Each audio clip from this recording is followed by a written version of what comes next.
कुछ दिन पहले सोशल मीडिया और न्यूज़ चैनल पर एक बहुत बड़ी न्यूज़ आई जिसमें कहा यह गया कि अन्नामलई जो कि पिछले 4 साल से तमिलनाडु बीजेपी के प्रेसिडेंट हैं वो अब बीजेपी से रिजाइन कर रहे हैं। ये न्यूज़ इतनी तेजी से फैली कि लोगों को लगा कि तमिलनाडु बीजेपी के लिए ये एक बहुत बड़ा शौक है।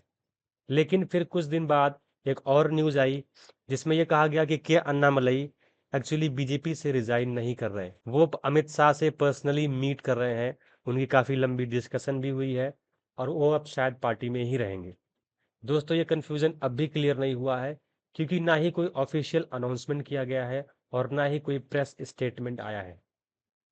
तो अब सवाल ये है कि क्या एक्चुअली अन्नामलई बीजेपी से रिजाइन कर रहे हैं या ये सिर्फ एक पॉलिटिकल मैसेजिंग है। आखिर कारण क्या रहा है ये विवाद शुरू होने का? पहली वजह ये है कि अन्नामलई का मानना था कि बीजेपी को एआईएडीएमके के साथ अलायंस नहीं करना चाहिए। वो चाहते थे कि बीजेपी अलग से स्टैंड आउट करे, डीएमके और एडीएमके दोनों के अगेंस्ट।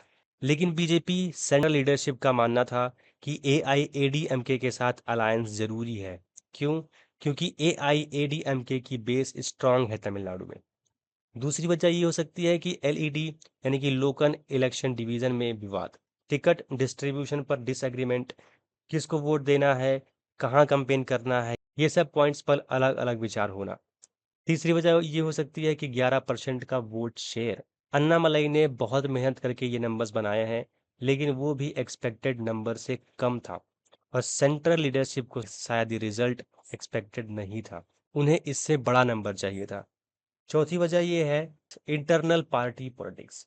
कुछ सीनियर लीडर को शायद यंग अन्नामलई की लीडरशिप एक्सेप्ट नहीं थी, तो ये भी एक फैक्टर हो सकता है। तो इन सब फैक्टर्स ने मिलकर ये विवाद शुरू किया।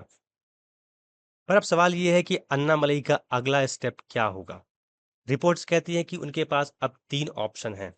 पहला ये कि अन्नामलई अपनी खुद की पॉलिटिकल पार्टी शुरू कर सकते हैं या फिर वो कोई एक सोशल मूवमेंट भी शुरू कर सकते हैं।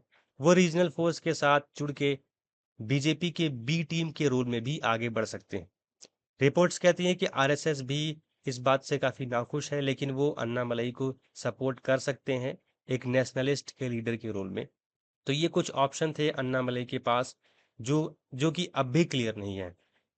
तमिलनाडु की पॉलिटिक्स अभी काफी इंटरेस्टिंग फेज में है।